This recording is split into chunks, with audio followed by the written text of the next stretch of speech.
আগুনের গ্রাসে শিয়ালদহ স্টেশনের কাছে ফুড কোর্ট। শনিবার বিকেলে এই ঘটনায় চাঞ্চল্য ছড়িয়েছে ব্যস্ত স্টেশন চত্বরে। হতাহতের এখনো খবর মেলেনি, তবে প্রচুর আর্থিক ক্ষতির আশঙ্কা রয়েছে।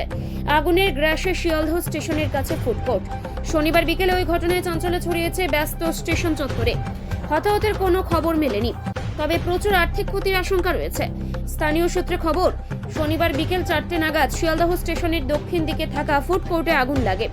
কিছুক্ষণের মধ্যে আগুনের গ্রাসে চলে যায় পুরো দোকানটি। আশেপাশের মানুষজন ছুটে আসেন, চেষ্টা করেন আগুন নেভাতে, কিন্তু পরিস্থিতি নিয়ন্ত্রণের বাইরে চলে যায়। কালো ধোঁয়ায় ঢাকে স্টেশন চত্বর। খবর দেওয়া হয় দমকলে। প্রায় আধ ঘন্টা বাদে দমকলের 3টি ইঞ্জিন পৌঁছায় স্টেশন চত্বরে। শুরু হয় অগ্নি নির্বাপনের চেষ্টা।